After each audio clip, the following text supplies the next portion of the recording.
ఈరోజు రాష్ట్రంలో జర్నలిస్టు సోదరులందరూ చాలా ఇబ్బంది పడుతూ ఉన్నారు.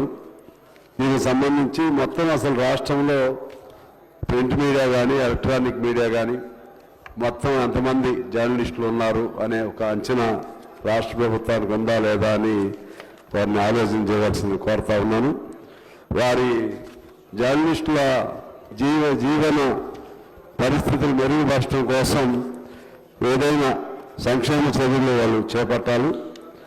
అదేవిధంగా వారికి హెల్త్ స్కీమ్కి సంబంధించినటువంటి కార్డ్స్ అవి జర్నలిస్టులు కూడా ఇవ్వాలని, జీవిత బీమా పథకాన్ని తీసుకురావాలని, రిటైర్డ్ అయిన జర్నలిస్టులకు పెన్షన్ పథకాన్ని ప్రవేశపెట్టాలని, వాయిదా పద్ధతిలో సబ్సిడీపై కంప్యూటర్ ల్యాబ్ కెమెరాలు వారికి కల్పించాలని, ఆధునిక మొబైల్ ఫోన్ కొనుగోలు చేసుకునే పథకాన్ని ప్రవేశపెట్టాలని, జర్నలిస్టుల రక్షణ వృత్తి భద్రతకు ప్రత్యేక చట్టం తీసుకురావాలని జవహర్లాల్ హౌసింగ్ సొసైటీ ఇంకా ఇతర సొసైటీలు మా దృష్టికి తీసుకొచ్చారు. అధ్యక్ష, ఆఖరికి ఒక్కటే మాట చెప్పి నేను సెలవు తీసుకుంటాను.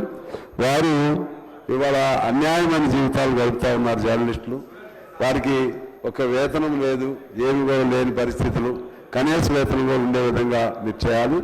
అదేవిధంగా ఎంపానల్